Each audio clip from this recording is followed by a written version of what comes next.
¿No la ven? Sí. Ahora. Sí, se ve. Se ve. Ah, ya. Ahora sí, gracias, doctor. Ya. Bueno, entonces, por favor, no olvidarse que es pH cualidad. Ahora, matemáticamente, esto es, se expresa de esta manera. P minúscula, logaritmo negativo, estos corchetes significan concentración. Este más debe estar aquí arriba, la concentración de protones. Si no se quiere escribir como negativo, se pone logaritmo de la inversa. No es innecesario este uso. Logaritmo de la concentración de protones, matemáticamente. ¿Pero qué es? Una cualidad, una cualidad. Ahora, ¿qué importancia tiene en medicina? Eso es lo interesante, ¿no? Nosotros tenemos que aceptar que cada compartimiento, cada habitación de nuestro cuerpo tiene un determinado pH o un determinado margen. Y entonces, fíjense, podemos ahí ver, ¿no? Contenido gástrico 0,8, lágrimas 7,5, semen 7,5, bilis 7,5. Y lo que ya sabemos de memoria, plasma sanguíneo. Ahora bien, la pregunta es, ¿por qué la orina es de 5,5 a 6,5? ¿Por qué el interior de la vagina tiene 4,5? Es mucho más ácido. ¿Por qué? Porque en esas condiciones de acidez, aquí, condiciones de acidez, las bacterias no tienen su bioquímica funcionando perfectamente. Es decir, que las bacterias en un pH ácido no proliferan. Por ello que nuestras conservas tienen pH ácido. Imagínense si no, en las mujeres la vagina fuera neutra, estuviera lleno de bacterias. Esta es la explicación. Lo mismo que la saliva o las lágrimas, fíjense, 7,5 neutro, ¿no? El intestino 8, no hay que olvidar. El contenido gástrico 0,8. Ahora bien, otro detalle que no hay que olvidar es que cuando el pH es fisiológico, tal y como Dios lo ha creado, la velocidad de disociación, la velocidad de ionización de nuestras moléculas es la fisiológica. Cuando se altera el pH, se altera la velocidad de disociación. Y entonces esto llevaría como en círculo vicioso a que las moléculas se vayan disociando de manera anómala. ¿Tenemos una escala para medir el pH? Sí, su inventor lo tienen ahí. ¿Cómo se llama? Hopper, dijo, doctor. Sí, Sorensen. Este es un gran bioquímico que demostró que podía utilizarse esta escala del 0 al 14. Eso no hay que olvidarse, por favor. Del 0 al 14. Fíjense que el estómago está aquí antes de 1, ¿no? El contenido gástrico. Lo neutro es 7. Y alcalino de 7 para arriba. Esto muchas veces lleva a la confusión. Entonces, del 7 para abajo, ácido, y del 7 para arriba, básico. Hay que memorizar esto, ¿no? Pues miren, todo lo que son conservas, alimentos conservados, tienen pH ácido. Los medicamentos también, para que no proliferen las bacterias. Fíjense qué interesante, ¿no? Que nuestro estómago, nuestra licuadora, tenga un pH ácido. ¿Por qué es ácido? Porque fíjense la cantidad de bacterias que ingresan con nuestros alimentos por la boca. Yo creo que podrían aniquilarnos las bacterias. Sin embargo, llegan a un cráter donde tienen tanta acidez y las bacterias no van a proliferar, excepto una bacteria que se llama... ¿Cuál es el nombre de la bacteria? Helicobacter pylori. Exactamente. Pregunta de examen. Helicobacter pylori se escribe la primera, la H con mayúscula y la P con minúscula, no se pueden olvidar. El agua destilada tiene un pH de neutro, claro, y el amoníaco tiene un pH alcalino. ¿Con qué se mide el pH? ¿Qué es lo que tiene que saber usted? Porque en algún momento tiene que utilizar. Y lo que vamos a hacer en laboratorio. Papel de tornasol. Este es un papel filtro que viene ya desde fábrica, impregnado, sumergido en determinadas sustancias que cambian de color dependiendo del pH donde se encuentra. De fábrica tenemos, ¿no? Entonces, fíjense este papel azul. El papel de tornasol lo tenemos de dos tipos, azul y rojo. En medio ácido, el azul se convierte en rojo. Eso lo vamos a hacer mañana. Espero que haya pedido nuestro ayudante el material. Y a la inversa, el papel rojo en alcalino va al azul. Tenemos dos tipos de papeles, rojo y azul. El azul en pH ácido se vuelve rojo. Y el papel rojo en pH alcalino se torna en azul. Otro instrumento que tenemos es el papel universal. Uno es el tornasol, otro el universal. Fíjense que este universal, aquí, miren arriba. Este solamente me dice ácido o alcalino, nada más. Pero el papel universal me dice tiene 3, o tiene 10, o tiene 3. Porque tiene una escala. Se usa este papel, ya no hay de rojo ni azul, solo es un papel. Y ese papel sumergido en las lágrimas del paciente, en el plasma del paciente o en la orina, entonces me va a dar 4, me da de ese color naranja. Yo tengo que comparar ese papel con esta escala. Y de esa manera digo, tiene tanto de pH. Ahora tenemos reactivos como la fenolftaleína. En ácido, la fenolftaleína es incoloro. Pero cuando se va añadiendo sustancias alcalinas o la sangre del paciente o la orina del paciente es alcalino, este reactivo se vuelve rojo. Y el anaranjado del metilo me va a dar azul. Como el año pasado y el anteaño pasado no teníamos estos reactivos en la casa y teníamos que hacer alguna práctica, entonces lo que hacíamos era utilizar una infusión de té. Y esto le ha pasado a usted. Cuando usted toma un sobrecito de té y sumerge en agua caliente, ¿de qué color se vuelve el agua?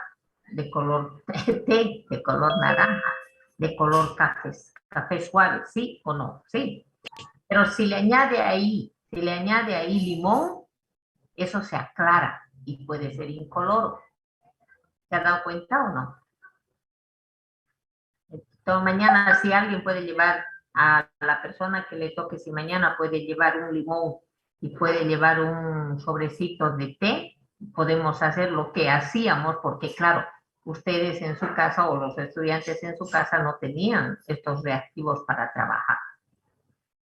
El instrumento que utilizamos es el pHímetro. Este es, miren, muy sencillo, es muy simple. Los modelos anteriores eran muy complicados para utilizar.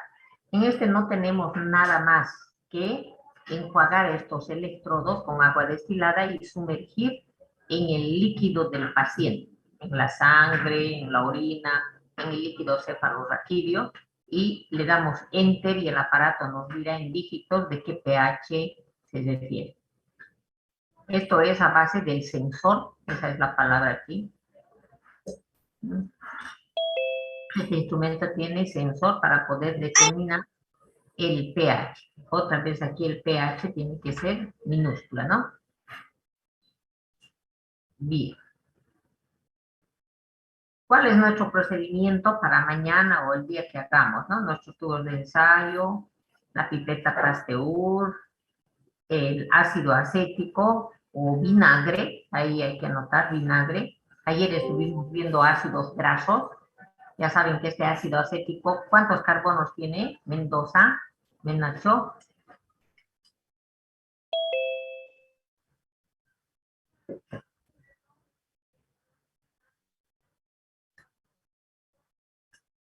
Tiene 2 carbonos. Tienen que repasar, por favor, ayer hemos estudiado. El ácido acético tiene 2 carbonos. El metanoico o ácido fórmico tiene 1 carbono. Hay que memorizar. Entonces es muy fácil de escribir, ¿no? CH3-COOH. Ese es el ácido acético.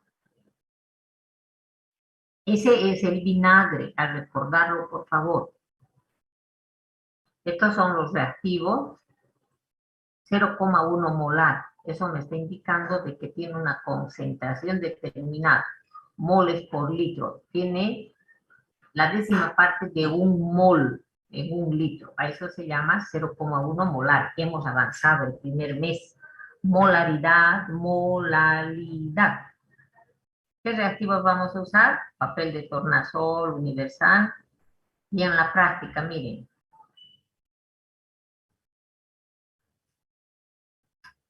Muestras. Podemos usar la el tecito, el té que resulte de sumergir el sobrecito de té. Podemos tener orina y agua. ¿Y qué es lo que vamos a hacer? En un vaso de precipitado vamos a trasvasar agua destilada y vamos a llevar al aparato, al pHímetro, aquí. Y su lectura, vamos a anotarlo aquí, ¿no? Muestra. Entonces, esa muestra con el pHímetro, ¿cuánto me va a dar? Digamos que me dé 5. Con el papel universal, que me dé 4. Entonces el papel de tornasol rojo va a permanecer rojo. Y el papel de tornasol azul se va a volver rojo. ¿Sí? ¿Anotaron? O voy a repetir otra vez. En esta muestra, vamos a poner, para que sea más real. En esta muestra vamos a poner agua destilada. Con el papel de tornasol, el rojo va a seguir siendo rojo, si es agua, y el azul va a seguir siendo azul. Y el papel universal me dará 7, y el pHímetro me dará 7. Conclusión, el agua tiene pH neutro. Pero cambia la figura si en un vasito de precipitado ponemos, por ejemplo, vinagre o ácido acético. El papel de tornasol rojo me va a seguir dando rojo y el azul me va a dar rojo y este me puede dar 5 y este tal vez me puede dar 4,8. Entonces el vinagre tiene pH ácido y así sucesivamente. Eso es lo que vamos a hacer en laboratorio. ¿Hay alguna pregunta? Podemos trabajar también con la orina de alguna persona. Y si alguien lleva limón con jugo de limón, recuerden que el limón tiene el ácido cítrico, ¿sí? Que tiene 6 carbonos y tiene 3 carboxilos. Ahí están las abreviaturas.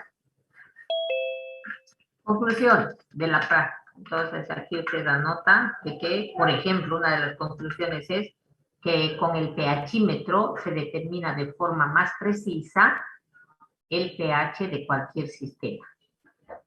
Que el papel, otra conclusión, que el papel de tornasol, el papel universal, nos dan los valores de los sistemas, pero de manera aproximada.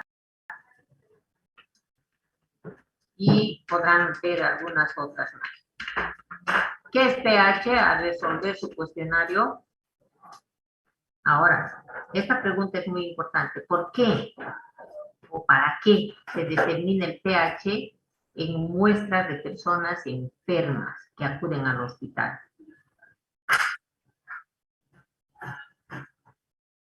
¿Por qué creen que se determina? Porque cuando el pH no es el fisiológico, la velocidad de disociación o de ionización de las diferentes moléculas se va a ver alterada. Fíjense cuántas veces ya he repetido y voy a poner en el examen y no me van a responder.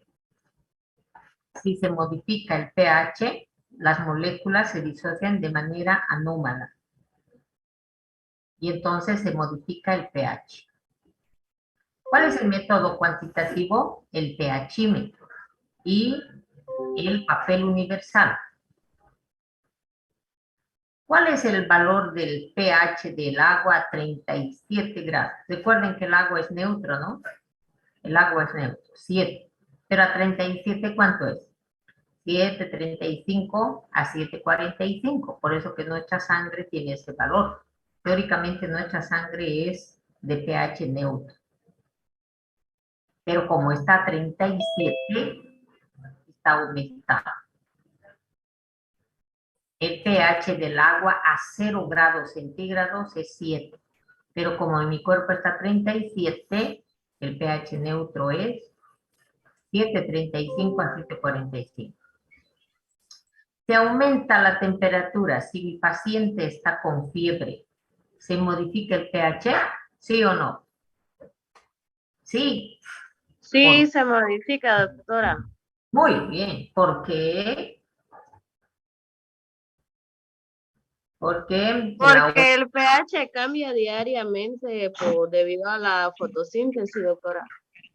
¿Pero acaso tú tienes fotosíntesis, querida?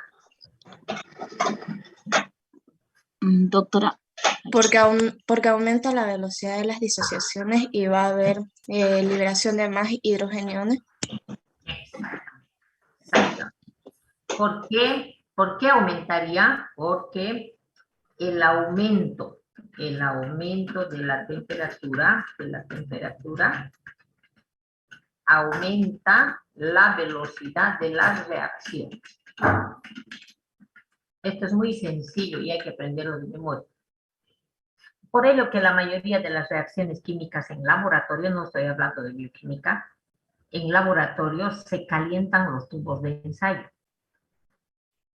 Porque de lo contrario, en un tubo de ensayo se pusieran el reactivo A y el reactivo B.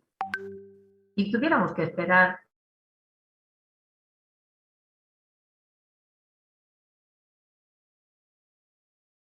es una ley de la química general, no de la bioquímica médica, de la química general. A medida que aumenta la temperatura de una reacción química, la velocidad de la reacción aumenta. Y eso está cuantificado. Por cada 10 grados centígrados que se aumenta la temperatura, se duplica la velocidad de una reacción. ¿Qué les parece? Esa es una ley de la química. Ahora bien, seguramente en su cabeza ustedes están pensando, ¿cuánto es la temperatura del cuerpo humano? 37. Ah, entonces subiré a 47 grados centígrados y voy a funcionar el doble de Elizabeth. ¿Qué les parece?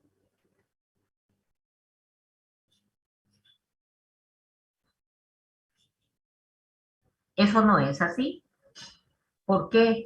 Porque nosotros no somos tubos de ensayo.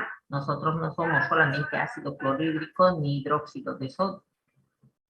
Esta es la gran diferencia. Por eso tuve el cuidado de decirles en un laboratorio de química, no de bioquímica, no del cuerpo humano. Esta es una ley de la química. Cada 10 grados centígrados se duplica la velocidad de las reacciones químicas. Y entonces la deducción lógica sería, qué bien, que mi paciente en vez de 37 tenga 47. Y entonces va a aprender en la mitad del tiempo, va a cocinar, va a trabajar en la mitad del tiempo. Eso no es así. ¿Por qué? Porque a diferencia de un laboratorio, nosotros tenemos enzimas, que son estructuras muy lábiles. Por ello no permitimos que nuestro paciente tenga, pues, más de 38 grados centígrados. Una vez que tengamos 37,8, 37,5, enseguida no tenemos cefalea, enseguida tenemos malestar, como una forma de advertirnos o nos va a dar sueño, con la finalidad de cuidar. Pueden buscar bibliografía. Vamos a ver esto de la ósmosis, otro capítulo, jóvenes. Entonces, para mañana, por favor, a los que les toca, pues, van a llevar un limón, un saquito de té y un poquitín de leche. Un poquitín. Vamos a la ósmosis. Y el día martes también a los que les toque, claro. ¿Qué es la ósmosis? Ya lo habíamos visto en la teoría, por ello que de manera rápida indicamos que es un proceso. Pero fíjense, mediante el cual el agua, esta es una propiedad del agua, el agua se va a mover de un compartimiento, de menor concentración a una de mayor. Fíjense que en la mayoría de los textos de las guías van a encontrar al revés. Esto quiero que razonen. Entonces veamos aquí. Yo tengo aquí imaginariamente este compartimiento y este otro. El de la izquierda tiene menos concentración, es decir, tiene menos soluto, tiene menos bolitas. ¿Qué tiene aquí? Agua, y al otro lado tiene agua con soluto. ¿Qué es ósmosis? El proceso mediante el cual el agua desde un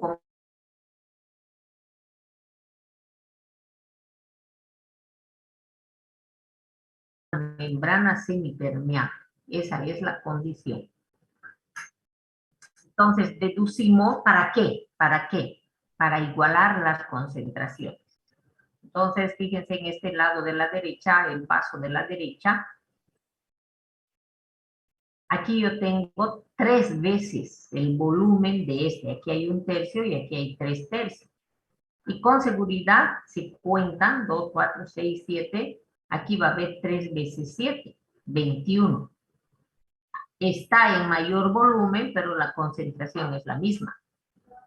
¿Ves?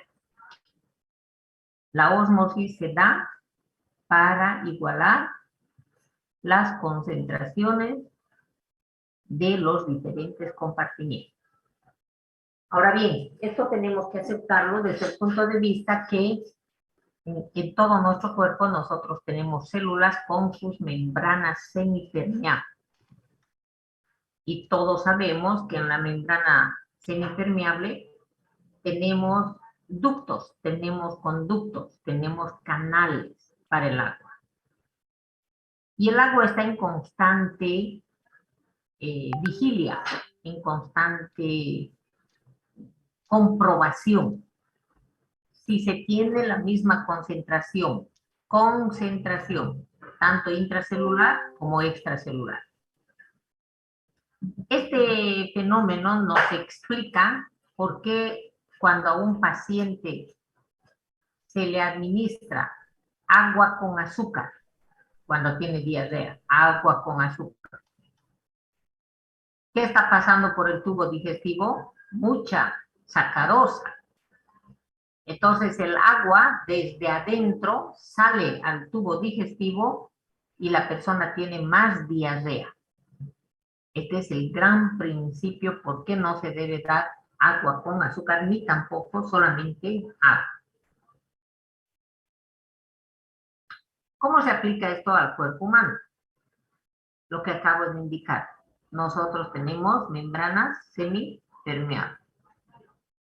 Entonces el agua se mueve libremente al interior o al exterior de las células, dependiendo dónde está más concentrada la disolución.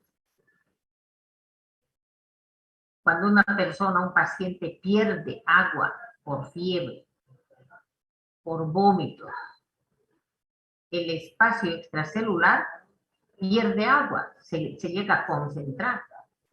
Por lo tanto, el interior de la célula que tiene agua cede este líquido al espacio extracelular. Y entonces las células se quedan como chuños, se quedan sin agua. Y nosotros sabemos desde el primer día de clases que necesitamos agua para que puedan movilizarse las diferentes estructuras. en el interior de la célula. Con esto nace el tema de presión osmótica. Acuérdense, ¿qué es presión? Fuerza. Fuerza. Es decir, que el movimiento del agua provoca fuerzas, presiones en su movimiento. Está calculado, y ya lo sabemos de memoria, que esta presión osmótica va a ser igual a 300 miliosmoles, 285 a 295 miliosmoles por mililitro. Bien, ¿cuáles son los efectos de esa presión osmótica? El agua, con todos los solutos que lleva en su seno, sobre todo el sodio, suma presiones, fuerzas. Eso se llama presión osmótica. Pero esa presión osmótica determina la tonicidad. Es un sinónimo lo de tono. Por ello que cuando examinamos a un paciente, lo primero que vemos en su cuerpo es el tono muscular. Si la persona tiene buen tono muscular, camina bien erguido, se sienta bien en la silla, levanta la cabeza y te mira a los ojos. Pero si no tiene tono muscular, va a estar agachado en la silla. No va a poder levantar la cabeza. Entonces ahí tienes que sospechar. Hay problemas con su presión osmótica que está determinando que esta persona no tenga una posición ergonómica, no tiene una posición fisiológica.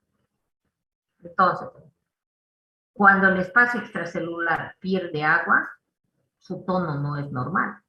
Entonces veamos qué es lo que pasa aquí. Cuando el plasma es y tiene un tono fisiológico, así lucen los glóbulos rojos. Pero cuando está hipertónico, está muy salado, los glóbulos rojos se quedan deshidratados. Y eso se llama plasmólisis.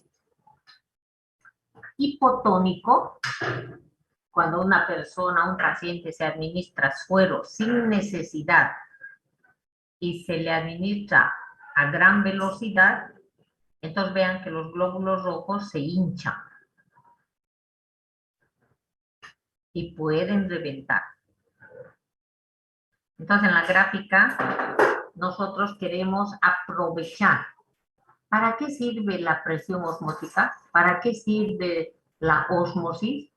Uno, la ósmosis sirve para que tengamos de manera constante la concentración de nuestros diferentes líquidos o de nuestros líquidos en los diferentes compartimientos. Por ello estamos estudiando ósmosis. También para aceptar que gracias a la ósmosis la presión osmótica es constante, casi siempre permanece constante. Que gracias a la ósmosis, mi tono muscular tiene que ser el apropiado a mi edad. Que cuando varía esta ósmosis, entonces variará la tonicidad.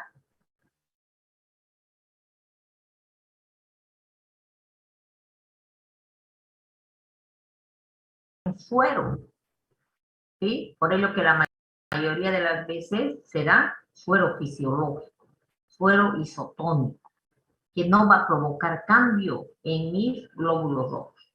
Pero si a una persona que ya tiene sodio, de alguna manera tiene retención de sodio y le administro suero fisiológico, puedo provocar este fenómeno de la plasmólisis.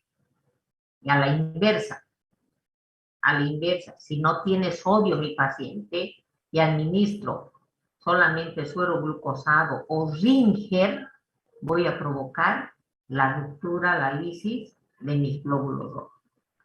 La conclusión aquí es necesario tener la gran seguridad clínica de que mi paciente necesita el suero A, el B, el Ringer lactato, el Ringer, o en su defecto tendría que tener yo en principio el ionograma. ¿Cuánto de sodio tiene mi paciente? ¿Qué vamos a hacer nosotros en la práctica? Vamos a tomar sangre venosa y ahí aprovecha la persona que todavía no tiene nota en eso. Y vamos a tener una disolución de cloruro de sodio que nos proporcionará el laboratorio, que es saturada.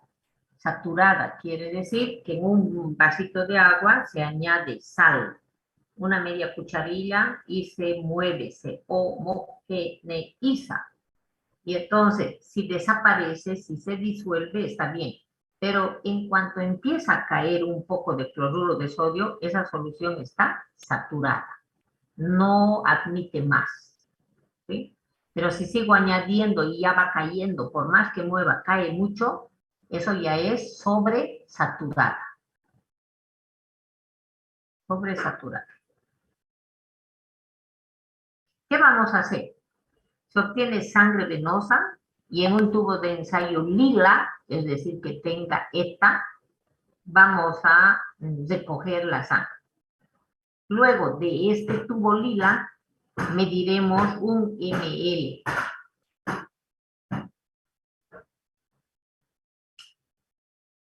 En el tubo de ensayo 1, en el 2 y en el 3, es decir, 3 tubos de ensayo. En el 1 pondremos un ml de agua, en el segundo un ml de suero fisiológico y en el tercer tubo un ml de disolución saturada. A cada uno de ellos vamos a añadir 100 microlitros de la sangre del tubo lila. 100 microlitros. Mezclamos y luego en un portaobjetos vamos a depositar una gota del tubo 1, del tubo 2, del tubo 3. En el portaobjetos 3 gotitas de cada tubo. ¿Qué hemos hecho aquí? Hemos añadido un poquitín de sangre al tubo número 1 que tiene agua, es decir, es hipotónico. En el tubo 2 es fisiológico y en el tubo 3 es saturado. Vemos al microscopio y dibujaremos. ¿Qué le pasa con el agua? Los glóbulos rojos se van a hinchar. Entonces aquí está aumentando la turgencia. En la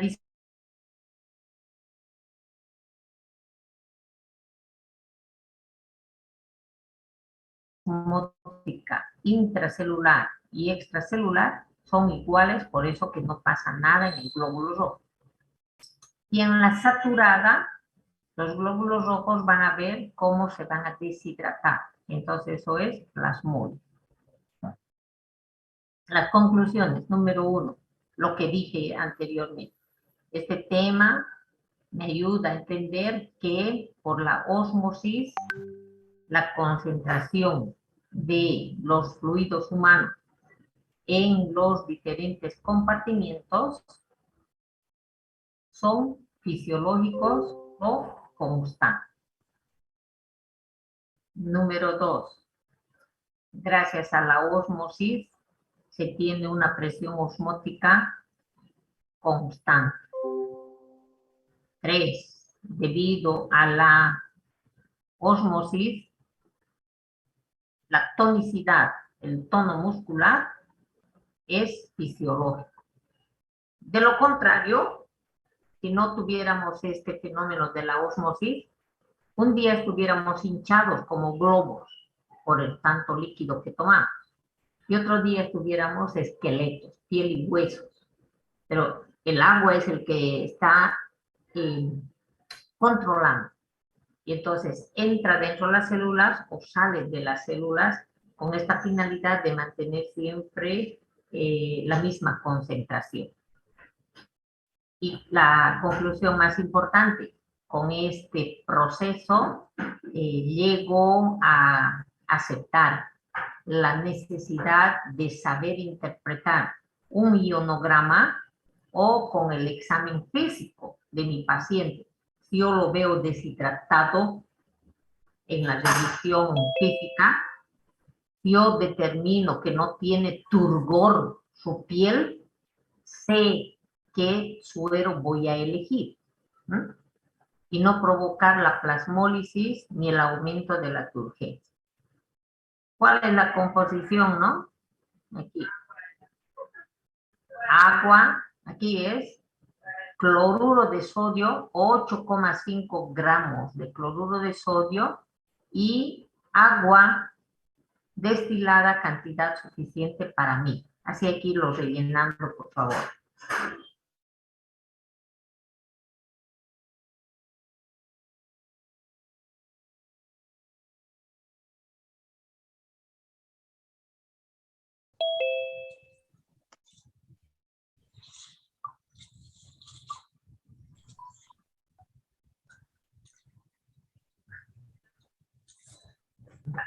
Bien.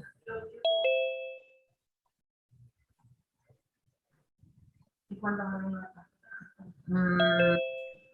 No sé, a ver, vamos. 46. Sí. Vale, ya ahorita.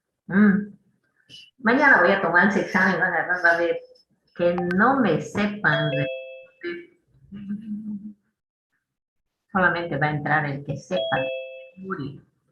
Ya, María me está escuchando, mire, me hace hablar, doctora. Mañana se van a llevar las sorpresas a los niños. Bien, esto hay que rellenarlo, por favor. Glucosado. Composición, ¿qué tiene? Agua y glucosa. 5 gramos de glucosa y agua destilada, cantidad suficiente para 100. Cuando se tiene el porcentaje, ¿están viendo mi pantalla, jóvenes? Sí, doctora. Perfecto, gracias. Sí, se ve, doctora. Gracias, querida. Entonces, miren, glucosado 5%, ¿qué significa? Que me está explicando que para cada 100 ml de disolución se necesitan 5 gramos. 5 gramos de glucosa y agua, cantidad suficiente para 100 ml. Esto hay que completarlo, por favor. Ahora, ¿para qué patología se va a administrar este suero glucosado? En el caso de una hipoglucemia, ¿no? Y al 10% ya son 10 gramos. ¿Qué diferencia hay entre el Ringer normal y Ringer lactato? Todo eso, por favor, tienen tiempo para irlo revisando, ¿no? Ya, y este es el suero fisiológico. ¿Qué bibliografía consultaron? Indudablemente va a ser medicina interna y farmacología. Vamos a los sistemas buffer. Hace rato una niña indicaba, ¿no? Nuestro pH se modifica constantemente. Cada día se modifica. Tiene razón. Pero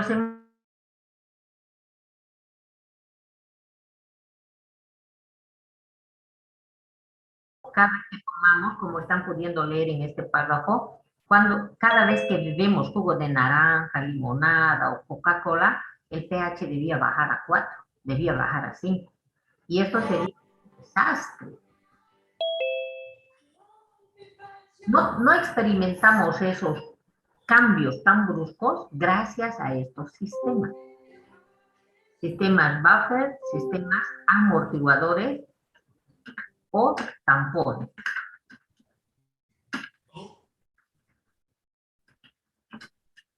Amortiguadores. Ahora, el momento que nos enojamos, que renegamos, que estamos estresados, definitivamente el hecho de consumir medicamentos modifica nuestro pH y podría llevarlo al desastre. Sin embargo, ahí están nuestros sistemas buffer. ¿Qué es un sistema buffer? Sistema, es decir, conjunto. No es conjunto vacío, por si acaso. Es el conjunto, para que no se repita la palabra. Constituido por un ácido débil y su sal correspondiente. O una base débil y su sal correspondiente. Nosotros tenemos tanto dentro de la célula como fuera de la célula. Esto hay que memorizar. Dentro de la célula, fosfatos y proteínas. Dentro y fuera también van a estar otras sustancias como las que ven anotadas. La hemoglobina con oxígeno, sin oxígeno. El ácido carbónico con 2 hidrógenos o cuando pierde uno ya el bicarbonato. ¿Qué es lo que vamos a hacer en la práctica? Vamos a trabajar con agua, una disolución que se denomina así, PBS, ¿qué significa esto?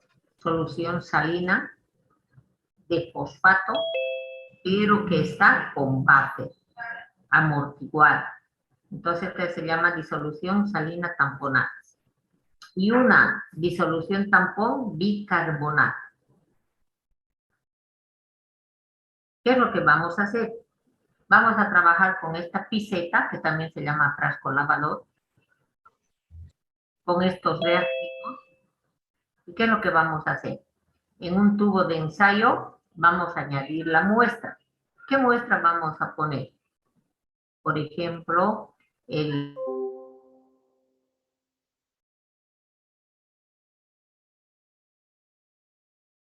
anotamos el pH.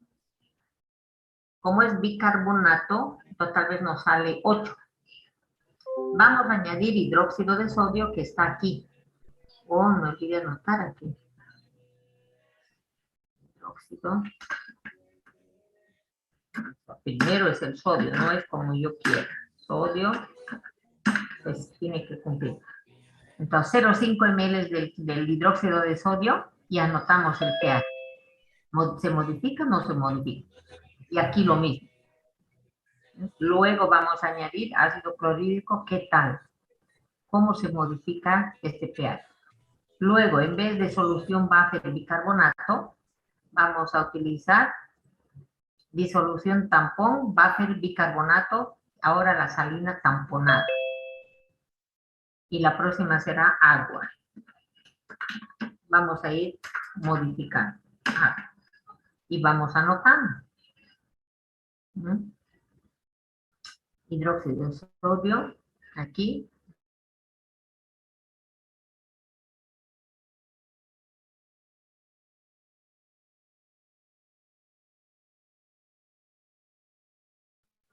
¿Cuál de estos se modifica menos con base o con ácido?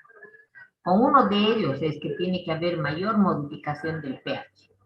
La conclusión es de que tenemos diferentes tampones que funcionan bien, unos en el ácido y otros en el sector alcalino.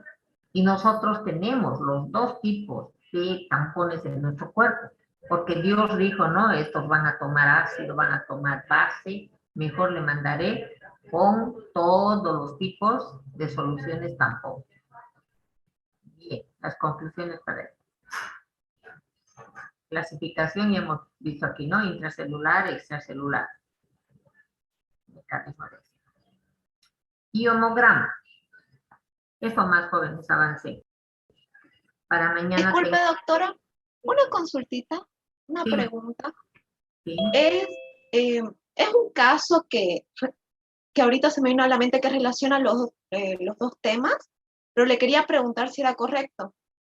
Que conozco muchas personas que toman el suero fisiológico, el que se le da a los bebés que están deshidratados, porque están completamente seguras de que es bueno para la piel, de que les hace brillar la piel.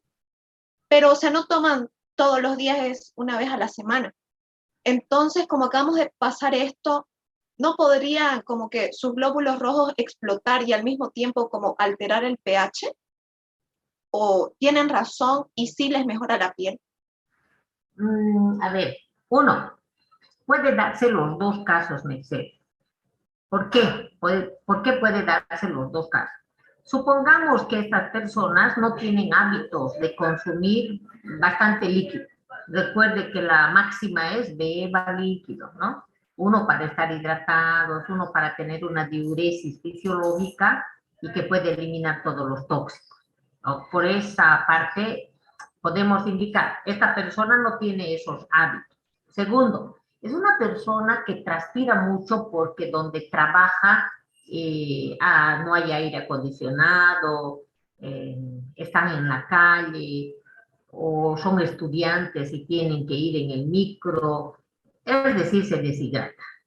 En esos casos, amerita. De hecho, yo, por ejemplo, a mis pacientes que son obreros, a los que son obreros, que sé que trabajan debajo del sol y no sé cuántas cosas, les recomiendo, les receto a que tomen suero fisiológico. Y ellos se dan cuenta que, claro, están teniendo un aporte extra de agua y de los electrolitos que es súper necesario. Ahí se justifica. Pero en el otro caso, que sean personas que normalmente tienen su aporte de agua, de electrolitos de manera fisiológica, puede irse acumulando ahora, a la larga o inmediatamente. ¿De qué va a depender? De las características anatómicas, fisiológicas, bioquímicas de la persona. Vamos a ver que esta persona tenga un fallo renal.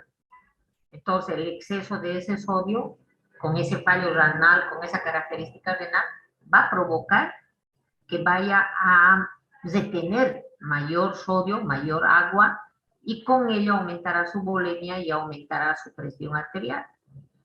Entonces, fíjese que lo recomendable es que no consumamos cloruro de sodio.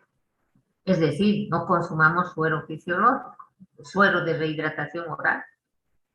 Los grandes bioquímicos, los grandes médicos han calculado que el sodio que se encuentra en los diferentes alimentos es suficiente y necesario para que podamos reemplazar la pérdida de sodio que tengamos por diferentes sectores de nuestro cuerpo. Yo no haría en personas que no son albañiles, que no son churrasqueros, que no son obreros, no sería lo recomendable, Mercedes. ¿Ya? Rodríguez. Muchas gracias, doctora. Doctora, buenas tardes. Mi pregunta es la siguiente. Menciona usted que ya el sodio ya viene en los alimentos, pero ¿qué pasa con que el sodio viene acompañado de, por ejemplo, la sal viene acompañada del yodo, que también lo necesitamos, ¿verdad? ¿Cómo podríamos contrarrestar eso? O hallar un equilibrio. Ya, está bien, está bien. Pero en forma natural, Noemí, en forma natural, el cloruro de sodio no va con el yodo, con el yoduro. En Bolivia y en países donde no tenemos suficiente yoduro, lo que se hace como política de salud pública es añadirle al cloruro de sodio, a la sal común, añadirle el yoduro. No tenemos salares con yoduro. Entonces, como la gente sabe y dice, la gente come sal. Y entonces si le decimos consuma yoduro, no lo va a hacer. Pero si le ponemos en otro producto va a ser muy caro. Y como la sal es barata, por eso que las políticas de salud pública nacionales, para no tener tantos cretinos, no tener tantos deficientes, entonces se le añade. ¿No? El yoduro en la naturaleza lo tenemos sobre todo en los productos marinos, por excelencia. Y entonces como Bolivia no tiene mar, esa es nuestra desgracia. Tenemos poco aporte de yoduro. ¿Te das cuenta de lo que te estoy hablando, no? Ahora, otra política es añadirle al aceite el yoduro. Pero mucha gente no compra aceite porque es muy caro. Ahora, lo que sí debemos saber es de que hay sal cara y hay sal barata. Los dos tienen yodo, pero sucede que la barata tiene yodato. Y O3 y su rayita. La sal cara tiene yoduro y su rayita arriba. ¿Me dejo entender, no ves? Entonces, el yoduro cuesta más caro, Noemí. El yoduro. Por ello que uno se pregunta, ¿no? Oye, esto cuesta 1 peso y el otro cuesta 5 o cuesta 3. Entonces, ¿cuál va a comprar el pueblo, Noemí? El barato. El más barato, sí. Ah, porque no sabe, esa es nuestra obligación, es la obligación de ustedes a partir de hoy. Y entonces esa es la desgracia del cuerpo, quiero decir, del ser humano, ¿no? Cuando están en la política, entonces Igual a la gente hay que decirle que compre, que es sal iodada, pero es que está en forma de iodada. Solamente los militares, cuando estaban, no soy partidaria de los gobiernos de los militares, ¿no? Soy democrática, pero en los gobiernos de los militares, ellos invirtieron en estas fábricas que añadían yoduro. Porque hay que reconocerlo, hay muchos militares que son intelectuales y son patriotas y se preocupan de la salud.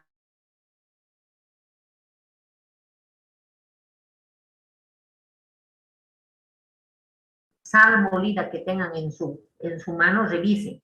Esto tiene iodato. Ah, ya. El iodato no es absorbido en gran proporción por nuestro cuerpo, pero sí el ioduro. Ahora, otra cosa que tienen que saber a propósito de esto es de que durante mucho tiempo se manejaba la teoría de que el repollo, el rábano, ay, no sé qué alimento más, tenían bastante yodo, ¿no? De repollo. Eso está totalmente desvirtuado. ¿Saben cómo es la historia? Es que esos alimentos absorben, chupan, capturan todo el yodo que encuentran en la naturaleza, pero se lo atrapan para ellos. Entonces uno pensaría que al comer repollo, al comer rábano, entonces va a atrapar yodo. No, el poco yodo que pueda tener de mi pescado chiquitito que estoy comiendo, el rábano lo chupa y se lo va a llevar al váter. Ahora, entonces no se debe comer rábano, se debe comer, pero variado. Hoy día sí, en otra semana no. No como en mi caso, por ejemplo, cuando yo era pequeña, mi mamá cada día nos hacía comer rábano, porque la pobre, hasta ese entonces se manejaba la teoría de que el rábano era un alimento rico en yodo. Y entonces todas las mamás temían de que su hija tenga sus medallones aquí, ¿no es cierto? Y ya luego, después de unos 20 años, se publicó de que sí es cierto que el rábano y compañía atrapan el poco yodo que puede haber en los terrenos y lo mismo en el cuerpo humano, pero lo atrapan, lo forman quelatos y no lo sueltan. Así que por favor eso van a leer para tener mayor convicción. Todavía alguna parte del pueblo maneja todavía, toma rabanito a mi hijo, ¿no es cierto? Y más bien le está robando lo poco que pueda tener. Muy bien, gracias, les agradezco y ya tienen Muchas puntos. gracias, doctora. Nada, ya tienen puntos ustedes. Vamos aquí. Ionograma. ¿Qué es grama? La representación gráfica, ¿no? ¿De qué? De los iones. Iones que tenemos que tenerlo ya de memoria es el sodio, el potasio, el cloruro, el magnesio, el calcio, los más importantes. Entonces aquí, esto ya lo sé. Componente mayoritario del cuerpo humano y el agua, lo mismo que del planeta Tierra, ¿no es cierto? Más del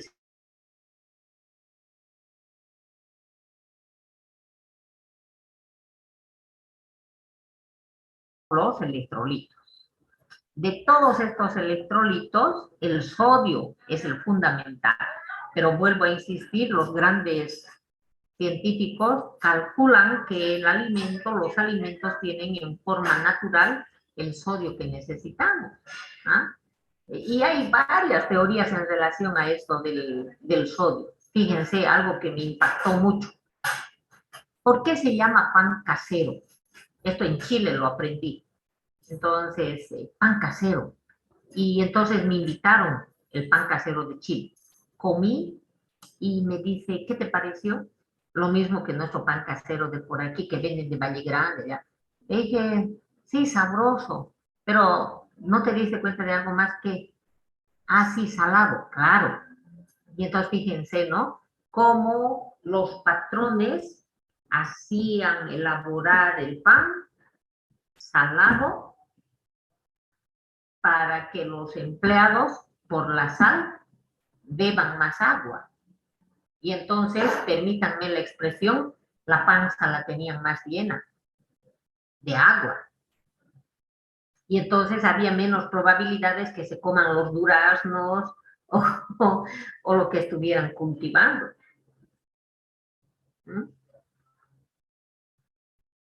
Al igual que en este caso que les voy comentando, lo mismo ha pasado a lo largo de la historia cuando a la gente se le empezaba a dar sal, la gente le sentía más sabroso, definitivamente potencia las terminaciones nerviosas de nuestra lengua y esta recibe con mayor eficiencia la concentración de los otros componentes de los alimentos. Cuando le ponemos sal nos parece más sabroso porque ya estás acostumbrado.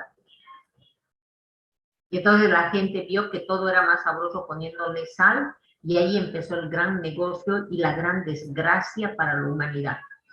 Por ello, fíjense que de todas las muertes, la que corresponde a muertes no infecciosas, la mayoría de esas se debe a ACV.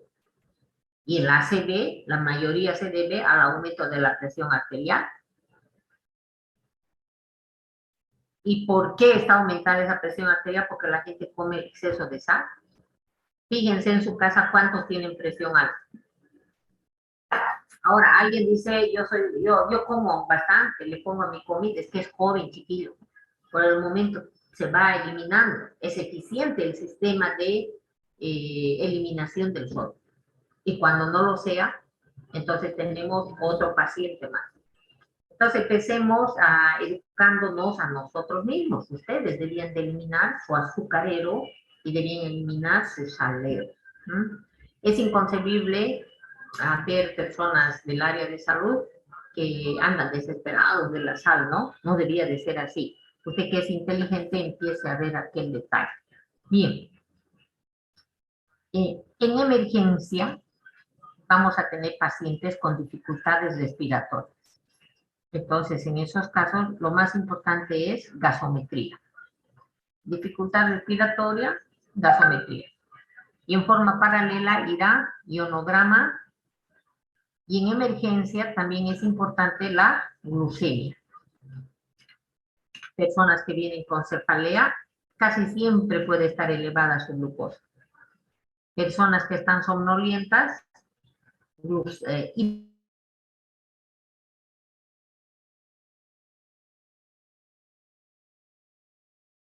químico, pero esto es lo interesante, que tiene esta propiedad, que cuando se encuentra dentro del agua, se disocia o se ioniza. Disocia quiere decir que se divorcia, se separa. El cloruro de sodio se disocia en cloruro y sodio por aquí. Pero con carga. Uno positivo y otro negativo. Pero además, ¿qué? Tiene capacidad de transmitir corriente eléctrica. Si no, no es un electrolito. Esta es la explicación por qué nos pasa la corriente. ¿No es cierto? Porque si no tuviéramos estos electrolitos, podríamos meter nuestro dedito al enchufe y no tendría que pasar nada. ¿Qué es el ionograma? La representación de los valores de nuestros iones. Y se lo va a representar como mili equivalente. ¿Cuáles son estos electrolitos? Ya lo sabemos, ¿no? Fuera de la célula, que son los que medimos. Es muy difícil para la mente humana sacar líquido intracelular, ¿no? Esto ya lo hacen los grandes científicos. Nosotros nos contentamos en consultorio con estos extracelulares, ¿no? Sabemos los valores, ¿no? 3,5 a 5. Fíjense cómo se escribe mili equivalente, ¿no? Lo correcto es esta Q, tiene que ser minúscula, por favor. No lo puedo corregir porque esta figura me la he pirateado, ¿no? Del internet. Ahora el calcio ya nosotros lo hemos aceptado como 8,5 a 10,5. Cuando está representado como mili equivalentes 1 a 2. El magnesio, miren, 5, ¿no? Magnesio 5.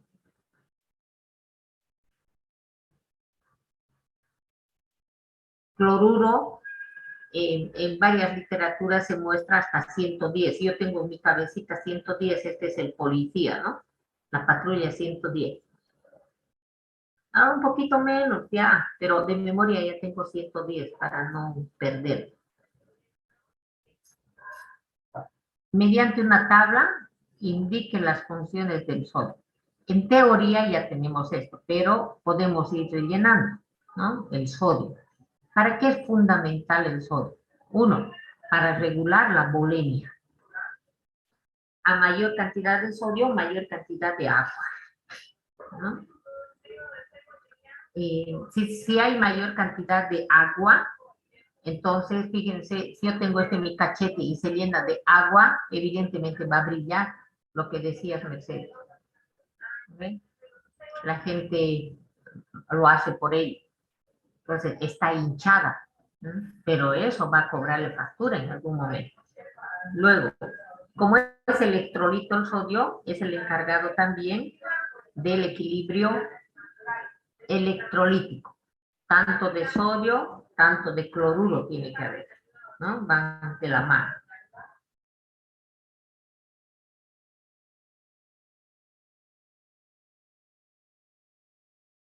Potencial de la membrana celular.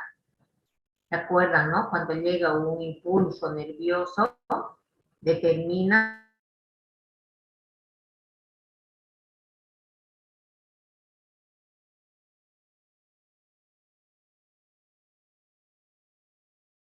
entra el sodio, sale el potasio. Ahora, cuando entra el sodio, va a entrar también el calcio.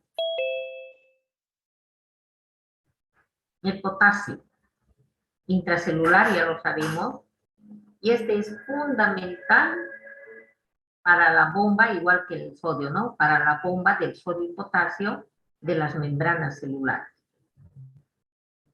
Y con ello es responsable de el cambio de potencial de reposo a potencial de acción de las membranas de cada una de las células. No debemos olvidar al potasio como el responsable de la contracción. Contracción muscular, esquelética, pero fundamentalmente cardíaca. Es importante recordar la parálisis progresiva ascendente en los casos de hipopotasemia, por lo que estamos hablando, ¿no? Contracción muscular esquelética, cuando hay poco potasio, entonces va a llegar a experimentar el paciente una parálisis ascendente, pero brusca, inmediata, en horas se va a ir quedando paralítico, primero los dedos, luego todo el pie, en 2 horas llegará a la rodilla, en otras 2 horas los muslos. Esto se ve en las personas que pierden bastante potasio. Entonces aquí por favor les invito a que hagan del calcio. Uy, el calcio. Para mí este es el director de la orquesta bioquímica intracelular.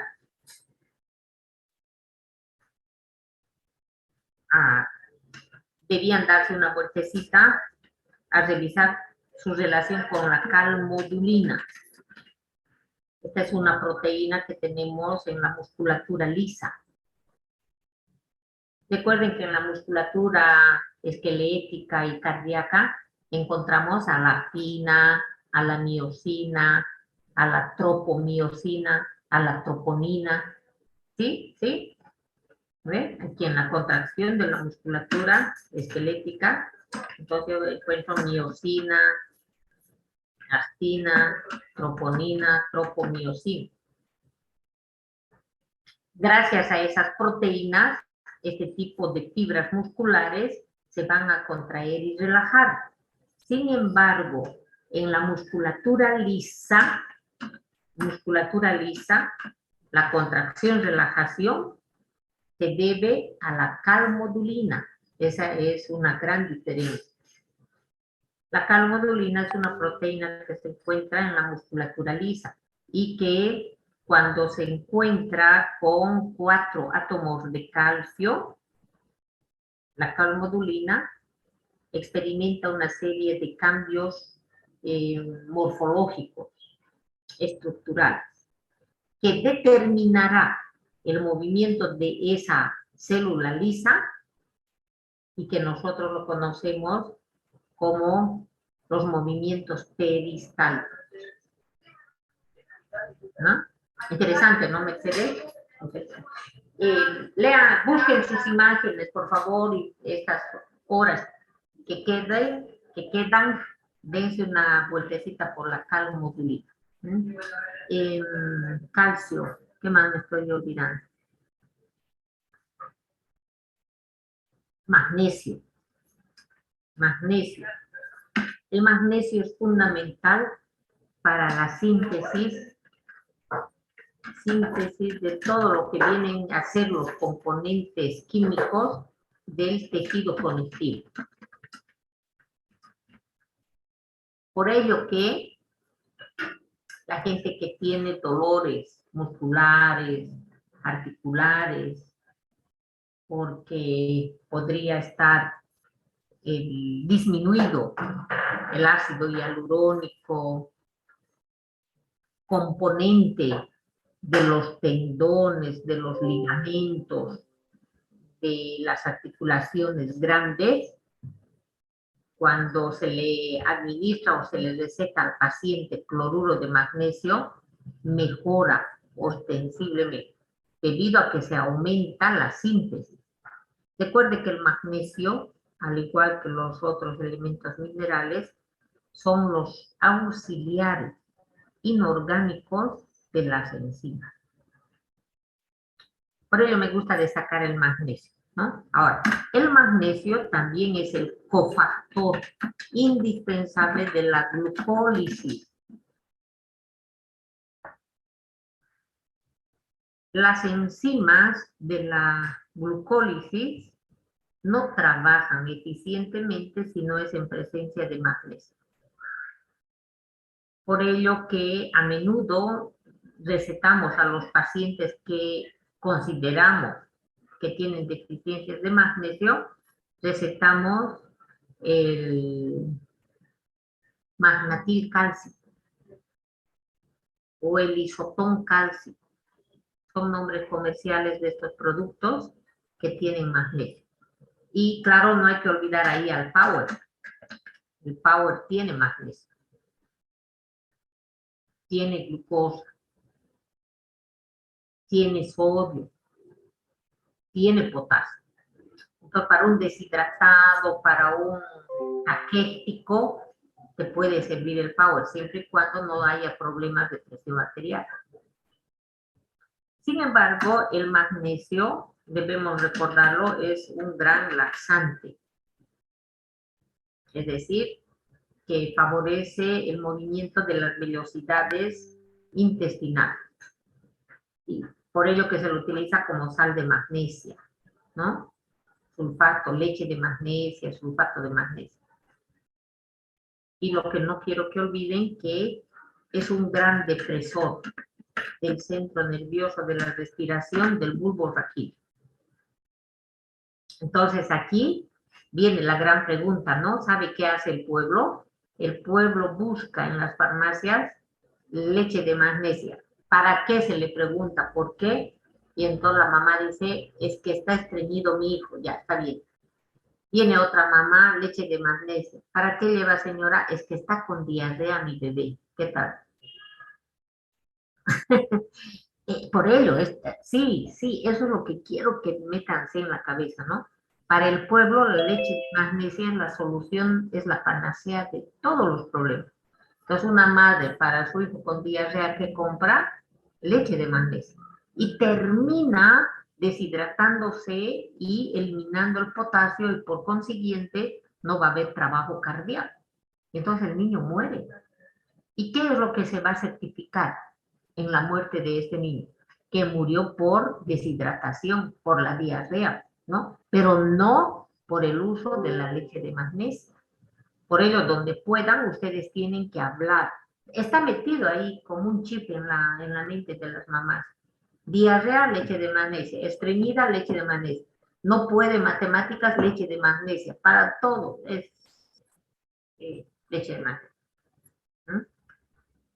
Ahora, en estos niños que están deshidratados y si se le administra magnesio, indudablemente puede dejar de respirar a nivel central, porque el magnesio va a provocar eso. Sí, en ginecología van a avanzar con relación al magnesio para las personas, para las embarazadas que tienen eclampsia. El antídoto, por así decir, de la eclampsia va a ser el magnesio. Pero con el magnesio te puedes pasar ya también. Entonces ahí vas a usar como antídoto el gluconato de calcio. A ver, entonces alguien me va a decir, me está enseñando ginecología, pediatría. No, no, yo le estoy mostrando para qué está estudiando bioquímica conmigo, que tiene mucha importancia.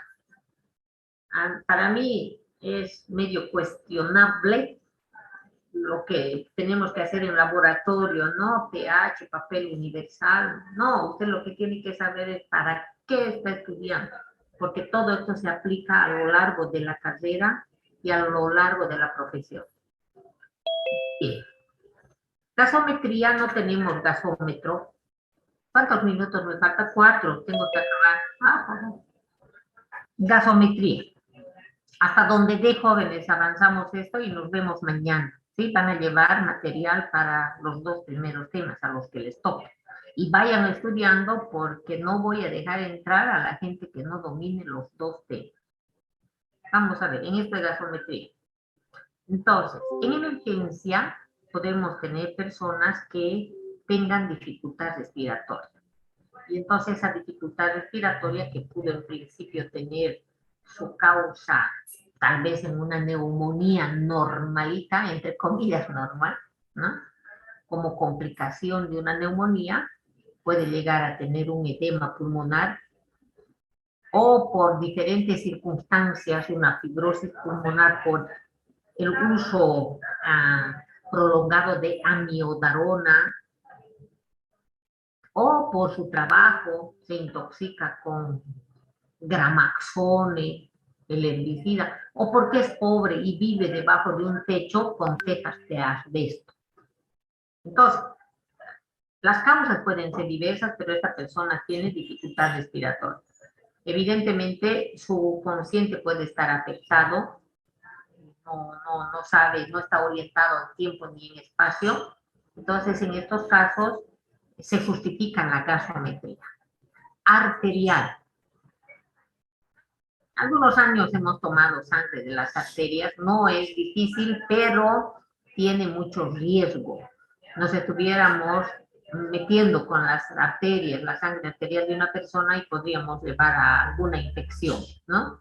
Recuerden que la toma de esta muestra de sangre arterial es con personas que están por morir. O sea, o vive o muere, una de dos. Por ello que desde hace unos 3 años prefiero no hacerlo con ustedes. No vaya a ser que vaya alguna complicación, ¿no? De todas maneras, los videos están ahí para que se los puedan observar. ¿Cuál es el orden en que se debe de leer una gasometría? Ahí está, pH, el componente respiratorio, la presión arterial. Fíjese que está con A minúscula, no es mayúscula. Cuando es A mayúscula es alveolar, cuando es minúscula es arterial. A veces nos peca la tentación de escribir como yo quiero, no es así. Bien, entonces dióxido de carbono, oxígeno y el bicarbonato. Sus valores de referencia, que ya los conocemos.